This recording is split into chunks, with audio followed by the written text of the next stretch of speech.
welcome once again to Solo Board Gaming presents Operation Dauntless, a game designed by Mark Mokzinski. I've probably murdered that. I do apologise, Mark, if that's the case. And produced by Roger McGowan, published by GMT Games from 2015. I've had this game about 3 years. I've played it a ton of times, and it has to be my all-time favourite at this tactical level. Operational tactical, you could argue that one. It's sort of company-sized units in battalion strength a lot of the time. And in fact down to platoon-size units for some of the German units. And it's a game set in June 1944, just after the D-Day landings, where the British and Commonwealth forces are pushing on the anvil of Caen, and all of the German armour is being sucked into that region. The British have decided that the next thrust will be a major one, Operation Epsom. It's also decided that on its west flank, the heights of Rauray need to be taken to protect the upcoming Operation Epsom. And this is where we have 30 Corps spearheading Operation Dauntless to do just that.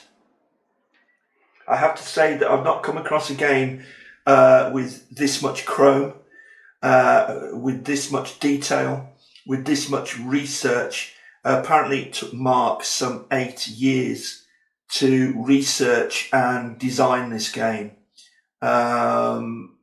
It's been called his labour of love, and you can really feel that in the game. So if you want genuinely the most realistic decisions to be made that feel right, if you want the most realistic outcomes to your various types of combat, and there's tons of different types of combat in this game, then this is the game for you. Over the years, like many, I do have to cull, but not this one. This one is a keeper, this one stays, and as far as I can see, I'm sure it always will. Some nice box art. You got a Commonwealth forces here, along with their infantry and Shermans. You've got what's probably a Waffen SS soldier here, looking quite young with his MG 42. And you've got a Sherman Firefly. A lot of armour in this game, and a ton of different types of armour. So here we go. Operation Dauntless from GMT. Let's take a look at what you would get in the box. So first of all, let's take a look at the rulebook. This rulebook, well, first of all, apologies. All of the documentation in this game, and there's a ton of it, is very well used. It's very well thumbed. It's been lovingly poured through time and time again, and it's fantastic documentation, as I hope you will soon see. So the first book then is the rule book. It's about 35 pages of rules, something like that. A lot of, well, it starts off with the glossary, actually, the glossary of terms, and there's some terms there which wargamers will be very, very familiar with, and others which are very, very new to this game. There's plenty of illustrations in it. For instance, here explaining the many different types of counters and the ton of information on each of the unit counters, and we'll take a closer look at those fairly soon. Movement and transport, There are some game illustrations in here. Terrain, explaining the terrain, and you're going to see a great map very, very soon. There's lots of historical context from the designer's notes. Various different types of combat, but we'll talk about those again later. So that's the rule book. Some great illustrations in it, some great archive images, and some illustrations of the rules. But do hang on in there, because there's a whole book of rule examples, which we'll come on to in a moment. There is chip draw in this game. Do you know, I mean, this is a two-player game, but it's one of those where, and I know a lot of people don't like playing to the best of their ability both sides, but it's often where you can absolutely get the most out of a game. And adding to that also a chip draw system for tactical advantage in assaults, and then another chip draw system for modifiers. There are 13 of those, look, which apply particularly to small anti-tank arms in assaults and things like that. It really lends itself very, very well to solitaire. So very highly recommended on the solitaire scale by me, that's for sure. So I mentioned the book of examples. So here we go with the book of examples. It's called the Playbook. And again, the same as the rule book, it's just what you'd expect from GMT. Absolutely, really top quality production. So you can go through that rule book, 35 pages, but then keep referring back to the playbook. Now, how about this for a playbook? Tons of full colour illustrations for just about every rule or every situation that you'll find yourself in. Adjacent, defensive, fire support, and so on. Rolls on the rat, the results, what they mean. Combat with support, and so on, all the way through the book. And this whole book, look at this, is just full of an absolute ton of examples. Line of sight works both ways. Concealment does not. Brilliant. Absolutely brilliant. And even, look here, we have an example of what the Bordel, the river, looks like today after a period of heavy rain. And that's just as it was during the time of Operation Dauntless. In fact, Operation Dauntless was preceded by a heck of a storm.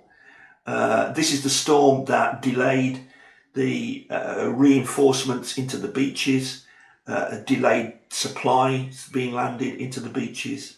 But that same storm also affected the ground over which you'll be travelling for Operation Dauntless, and turned this, the Bordel River, which was a stream, fairly wide stream, but a stream, into a torrent, flooding some of the area. Again, some fantastic illustrations. Look, it goes all the way through the book.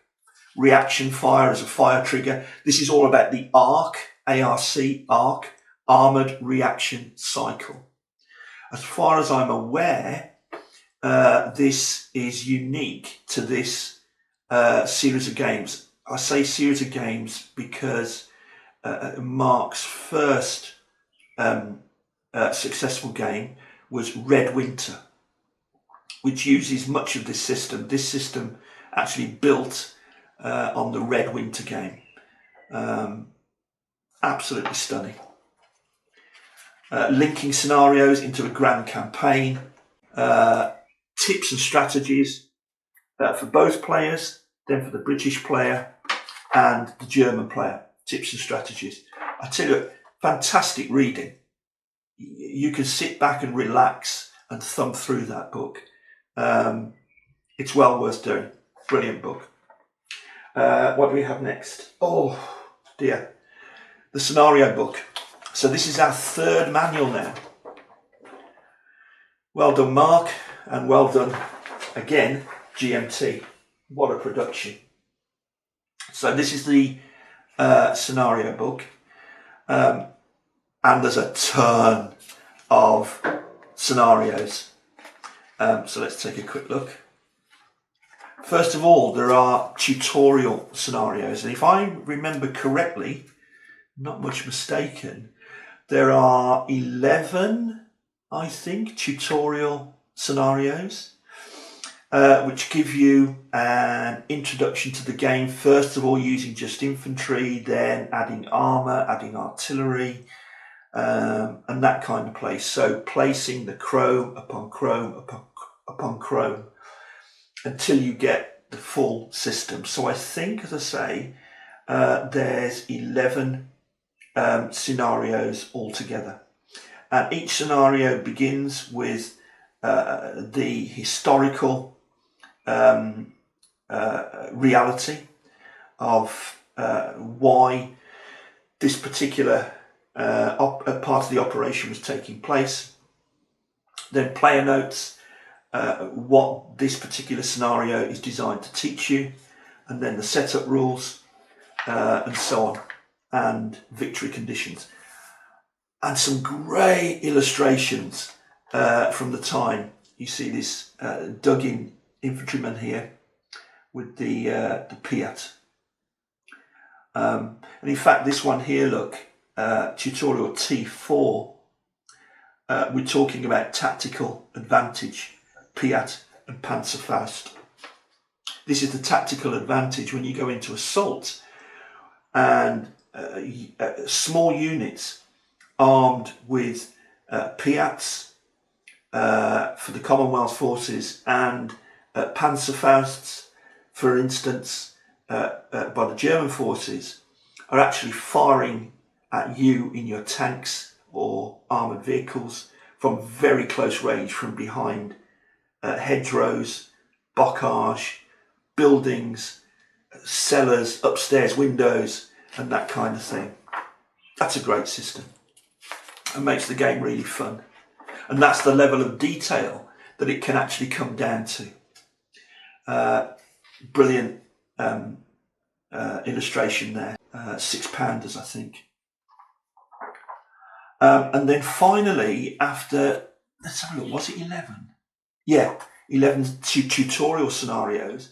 Now you come on to the actual full scenarios, which will play through the entire Operation Dauntless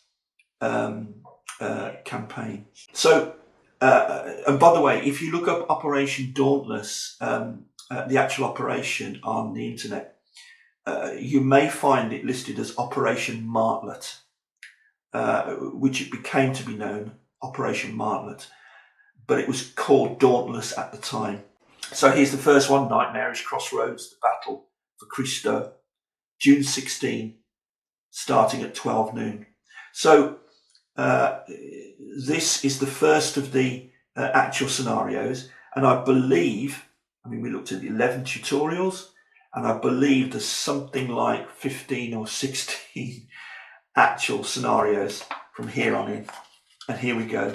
Again, setting up the huge amount of detail, tells you exactly how to set up the opposing forces, gives you historical context, and plenty of play notes, tips and tricks. And scattered about with brilliant archive photography. So let's just check. I'm pretty sure, yeah, that's scenario 14, scenario 15, and was that the last one? Ooh, yeah, the strong crust scenario 16, and so on. And then some optional rules such as fire control, which it explains the optional rule, but it'll also tell you which side it favours. Fire control favours the Germans.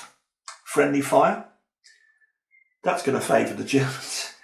And so on. Operational sector markers. Fantastic book.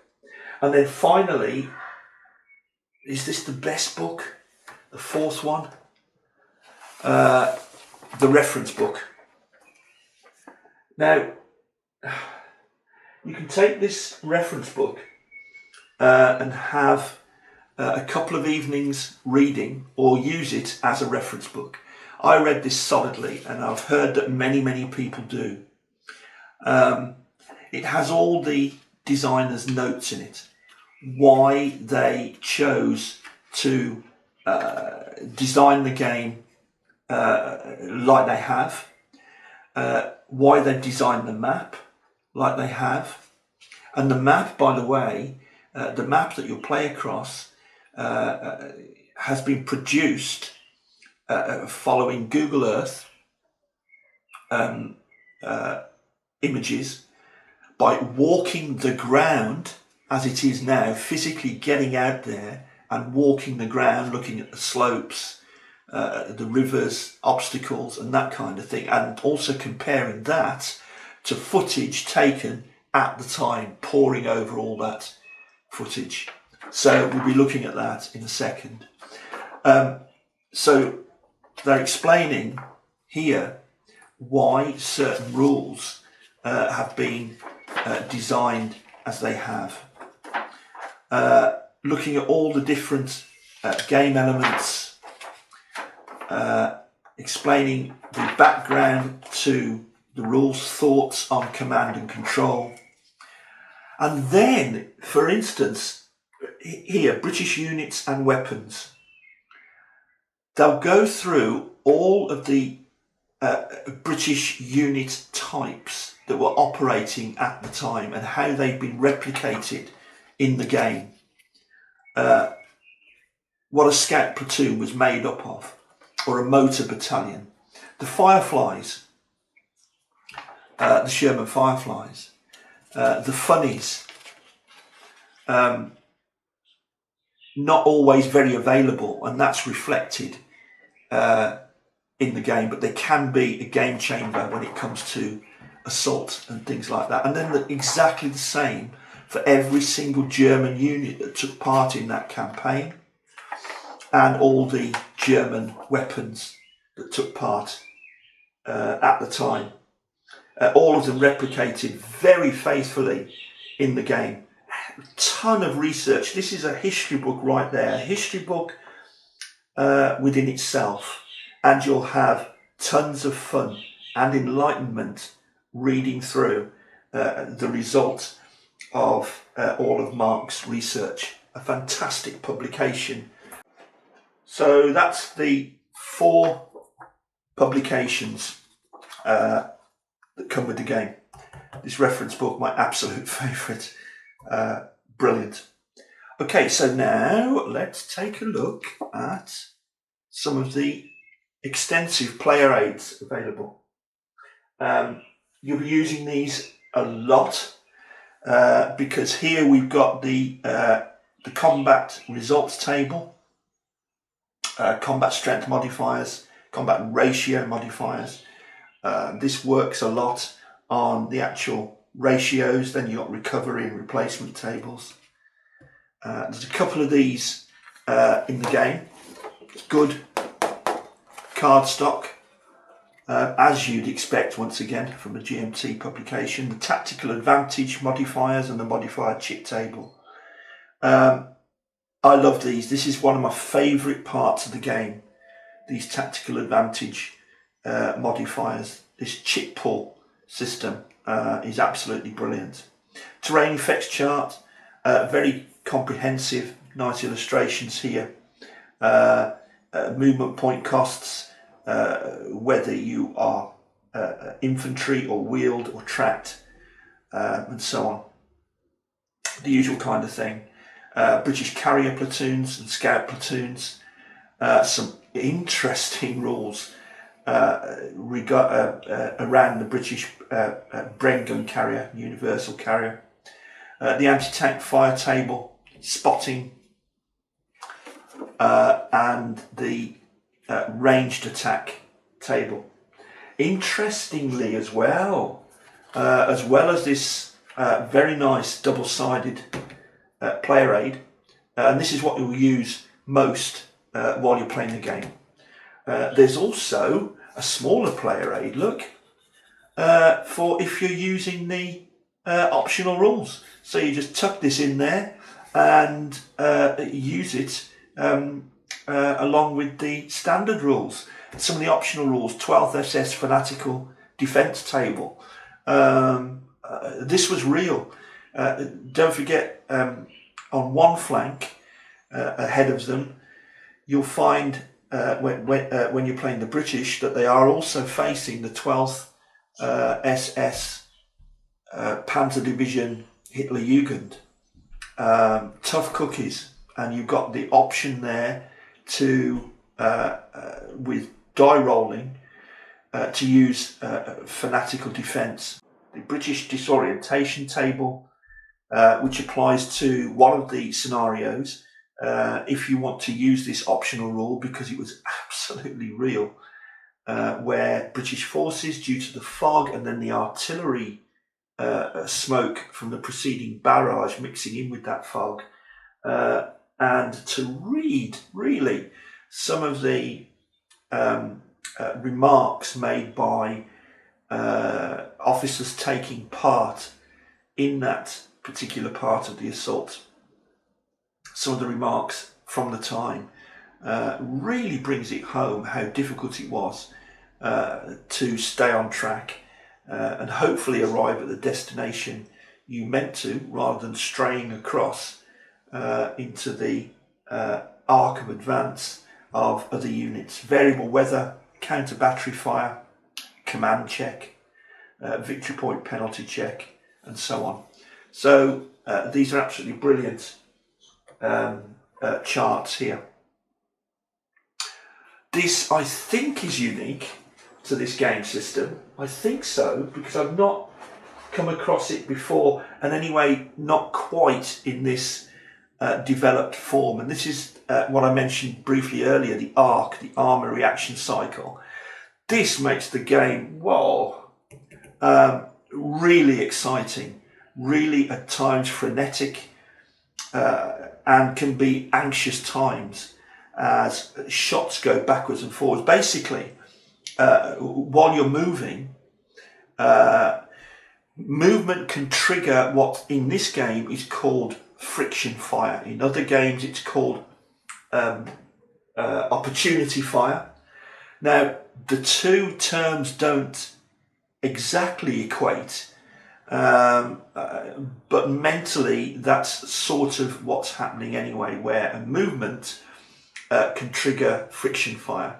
Now, that friction fire can also trigger the ARC, the armor reaction cycle. So if you're an armored unit and you move any unit within that has line of sight, that has range to your unit, you can choose a unit which may fire at that moving, for instance, Panzer IV.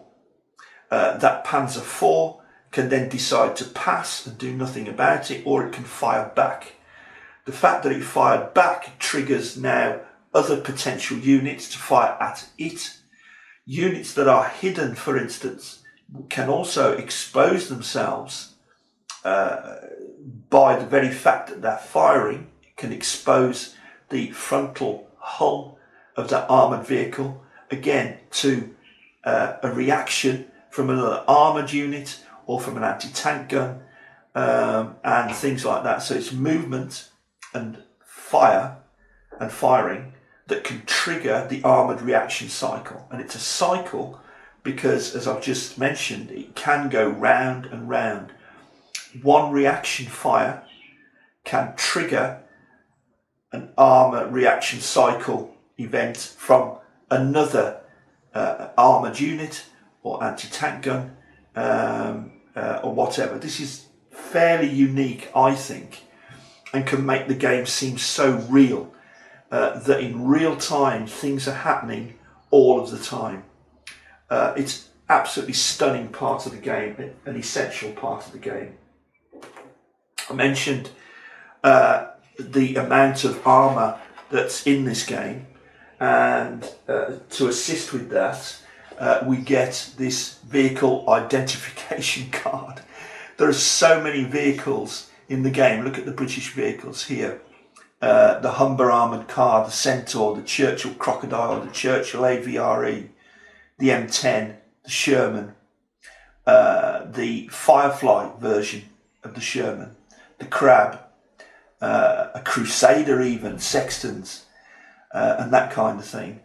The M3 transport, and other transport vehicles, and the same with the Germans.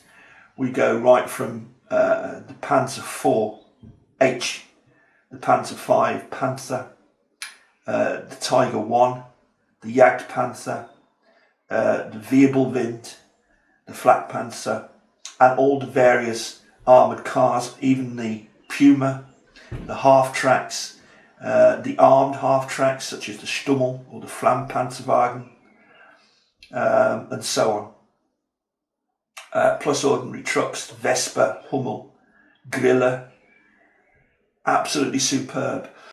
And then to help us actually play the game, we've got the turn track. You've got turn track A for the first part of the operation, which was in mid-June, 16th to the 18th. You've got the turn track here, and then you've got line of sight rules here for late day, dusk, and night time, playing all the way through to the end of scenarios 18.3 and 18.4. And then we've got turn track B for the main part of the offensive, 3-day offensive, 25, 26, 27th June. You've got dawn and the rules that apply there. You've got morning, late day, dusk, and night. And then finally end scenario. So that's how you would track your game turns. And for each of your games, you're getting your, for instance here, you get your original setup in the scenario book, and then you get your reinforcement schedule showing you where to place what type of units on the board. All of the units, there's not a single unit here that's generic. Every single one of them belongs to an actual company or battalion that took part at the time. Absolutely superb. And that part, I mean, here we've even got the King's Royal Rifle Corps and so on. 24th Lancers in these Shermans here. Absolutely brilliant. Really love that. And the same again, but slightly more extensive actually, for the Germans, like so. The bottom part of which is for the Panzerlehr reinforcements. That brilliant armoured unit, that elite armoured unit, which was formed around a cadre of instructors from the tank schools. So you've got Panzerlehr reinforcements and 12th SS Hitlerjugend reinforcements, like so. And you're going to have your turn track, information track, turn phases, so you can remember what phases you're in. You start off with your reset phase, your action phase, and your combat phase, and then player 2 does the same thing, and then both players take a look at potential victory in the victory phase. There are units that will be permanently eliminated, and those which could be eligible for reconstruction should you be able to afford it. Remember back in the scenario book, we said that there was 11, did we say 11? I think we said 11 tutorial scenarios. A couple of them are actually reproduced, those scenarios, on these handy aid cards. So there you go. You got the first tutorial, T1, which is about movement, zone of control and combat, the delay at Fontenay.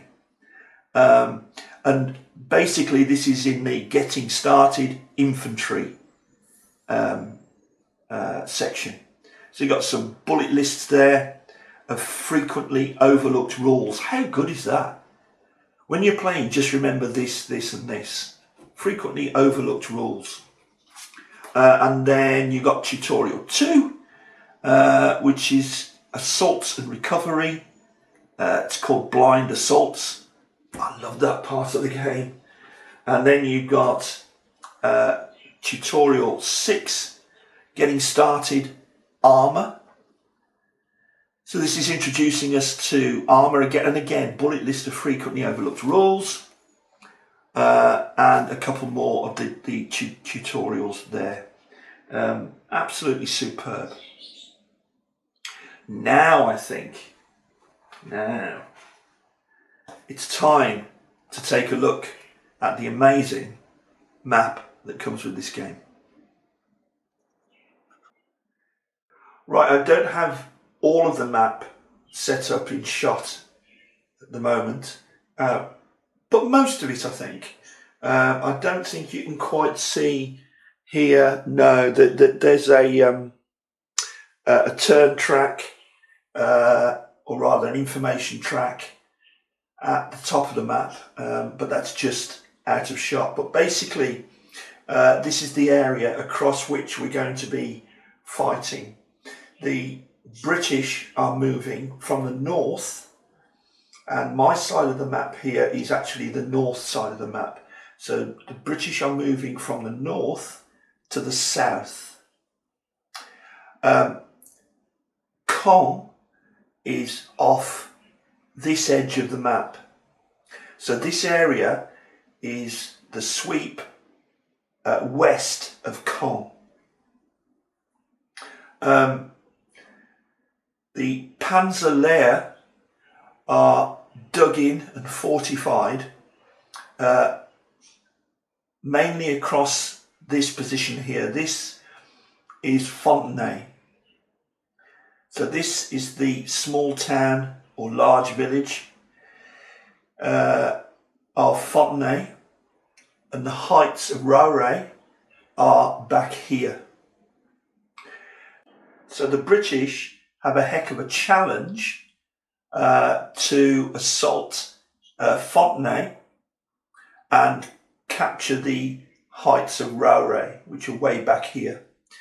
The Panzer Division, their supply line and reinforcements are over this side of the map, and the 12th SS, the Hitlerjugend, their supply is off this edge of the map here, and from the south over there, and the British supply lines are off here.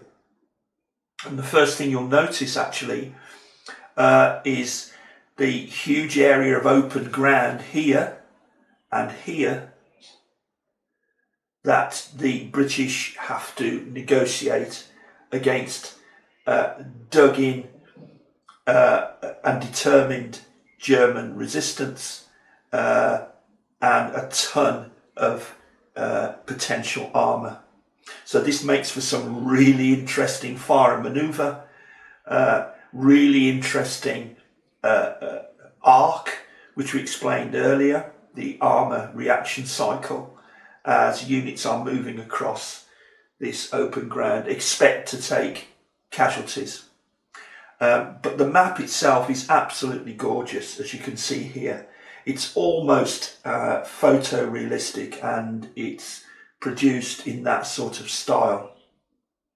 As I mentioned before, this game took 8 years to research and develop, and that includes this final map, which is based on Google Earth, obviously, but more importantly from actual photographs on the ground at the time, from aerial photographs on the ground at the time, and then from actually, and this is how far the detail goes, actually walking the ground, basically to look at the elevations. Most of the elevations in this game are slopes. Line of sight and elevation talks a great deal about sloping terrain rather than hilly terrain. Sloping terrain rather than hilly terrain. And that's explained extremely well in the game, but it can be a little bit complicated to get a hang of this. And also the various shades of green that I used. Now, occasionally there's the odd complaint about that, and I can fully understand it if your eyes have difficulty in picking up subtle colour changes of green, any form of colour blindness, that kind of thing. I can absolutely understand that. The designers, however, wanted to avoid having different splodges of colour, and by sticking to various shades of green, we make the map look just that little bit more photorealistic almost. But the colour is really, really vibrant. I've not put the plexi on top just for this video, but in playing the game I would normally put plexi on top of this. And the different types of road look, there are 3 types of road in this game, all with different movement values and that kind of thing. There's the main type of road that you can see here. There's this beige coloured one here, and the tracks or small lanes which are shown by these brown roads like so. Let's go down a little bit closer and have a look at a bit more detail. So there are basically 3 different greens. If you just remember that, there are 3 different shades of green. So first of all, we have the paler shade of green. All this is clear terrain. It's all clear terrain. It doesn't block line of sight and allows fairly free movement. The next green is this shade here. Hopefully you can just see that on the picture. So this shade of green is light bocage. Light bocage. There are slightly increased movement costs to move through it, and it'll block line of sight. That's surprising to some people. The light bocage, the light hedgerows will block line of sight. And now finally, the third type is the darker green. Now the darker green covers villages and farms like so, and here, and the town of Fontenay,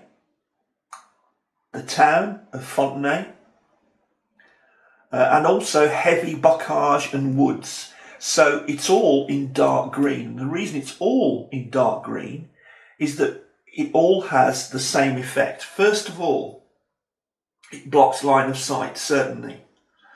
And also, the interesting thing I like about this is that a zone of control can be exerted out of a heavy terrain hex, but not into.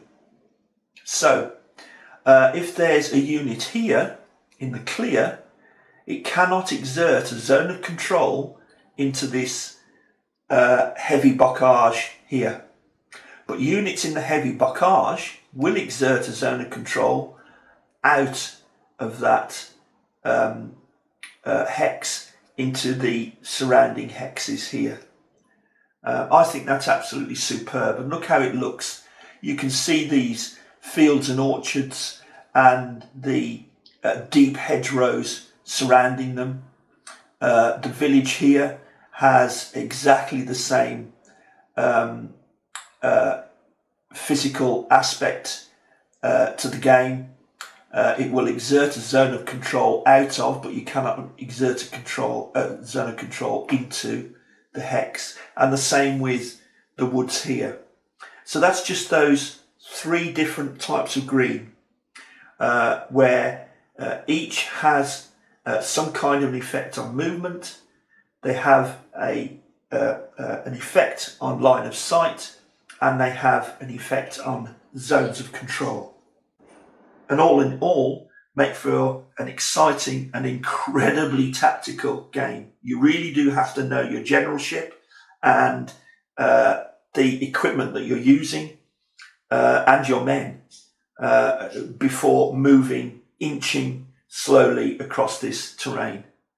Very, very realistic indeed. I think now we could maybe look at just one or two of the unit counters. See how we get on there.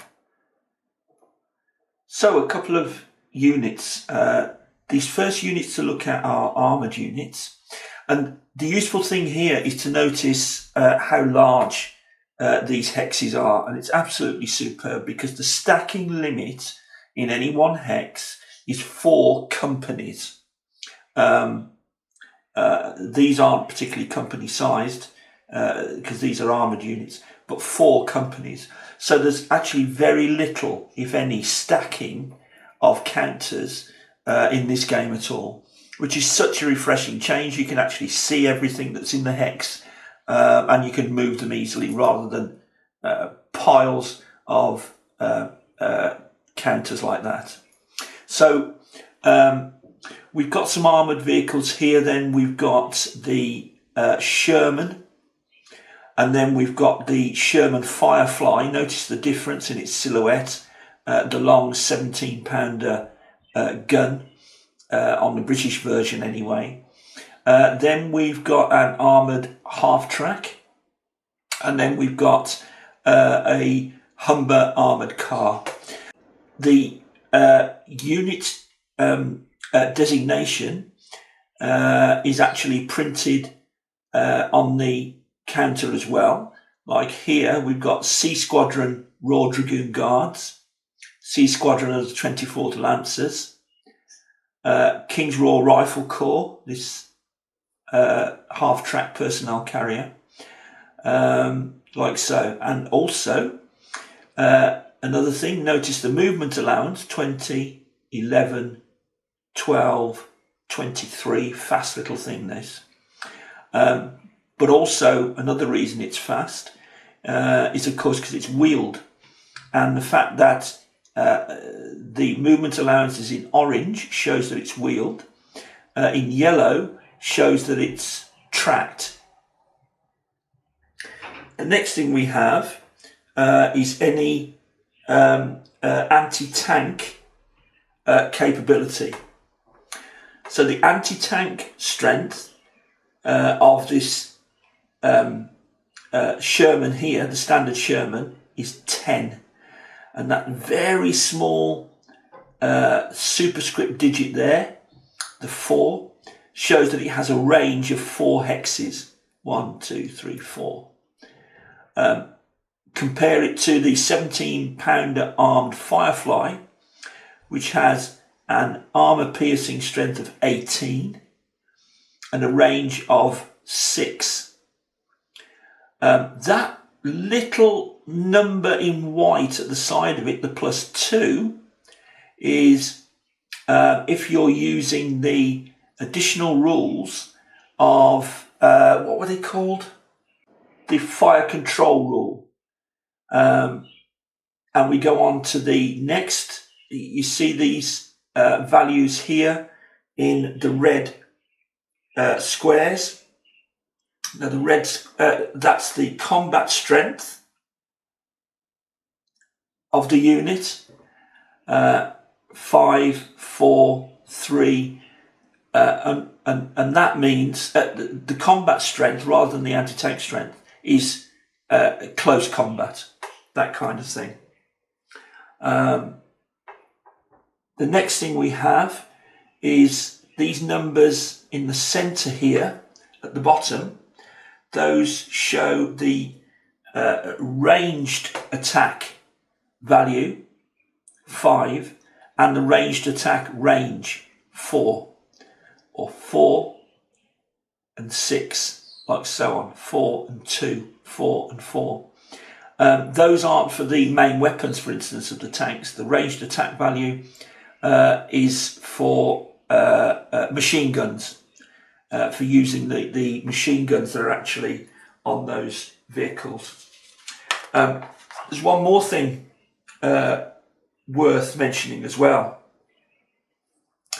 that if ever you need to use the combat rating in red here, and I said that's for close combat, that's for combats and assaults. The red box means that those values get halved when attacking into close terrain. And that applies to most AFVs. So AFVs attacking that's in combat or assault into close terrain, like so, have their combat values halved. These vehicles really need to stand off and use their anti-tank functions because they're very, very vulnerable up close in the villages and in the bocage, and that simulates it really fairly well. Let's take a look at some of the infantry units. So a very quick look at some of the other units. There really are, by the way, tons and tons of units in this game. Different types of units, all different battalions, regiments and companies. So I really can only show in this video just a tiny, tiny amount. Again, here we've got some infantry units, and this one here, you'll see the single stick at the top of the box. That's a company-sized infantry unit, and with the 3 dots here, that's a platoon-sized unit. You've got the unit designations at the side. This number here, the 16 there and the 18 there, that's their anti-tank value. Now there's no range on that. That's just when they're being assaulted or when they're assaulting into a hex. That's when that anti-tank value comes into play, and the chip draw system and that kind of thing. And as I mentioned before, this represents, in this particular case, the amount of Panzerfausts and Panzerschreck even within that unit, and in the situation of hedgerows, houses, cellars, and that kind of thing. Then you've got their combat rating, their ranged combat rating, and the actual range, and their movement allowance. And the same here, this is an engineer's unit. That tiny little H just there on the bottom right shows that it has attached half tracks. The yellow box around its combat factor shows that it receives certain benefits during assaults. This heavy machine gun here, well, it's a machine gun in the sustained fire role, as you can see. LMGs, for instance, are already taken into account in the ranged fire here. This is an MG in the sustained fire role.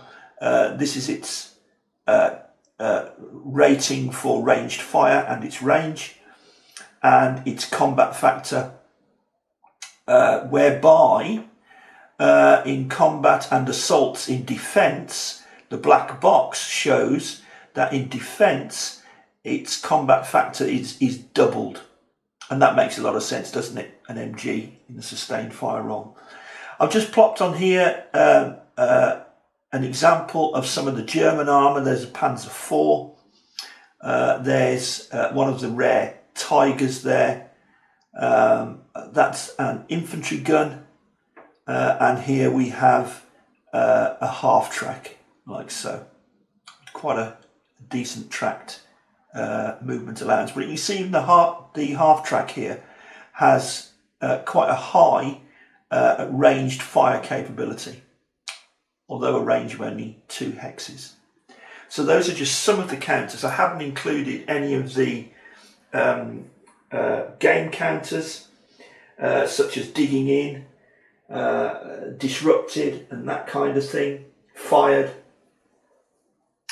We have bags full of those kind of things, like so. You see digging in for the Germans, digging in for the Brits, polar bear division insignia there, strong points, minefields, and so on.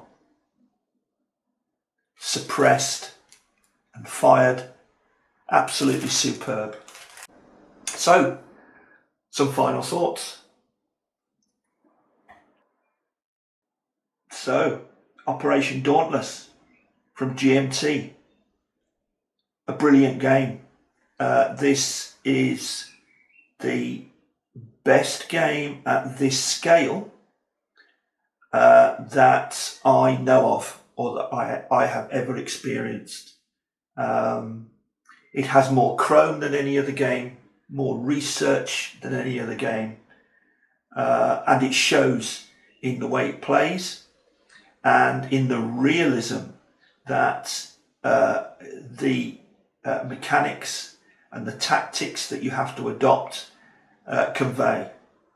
A brilliant game. I hope you enjoyed this quick look through. If you did, please like, please subscribe, because that always helps. But a 10 out of 10 from me from this game. Can't be beaten. Thank you. Bye bye.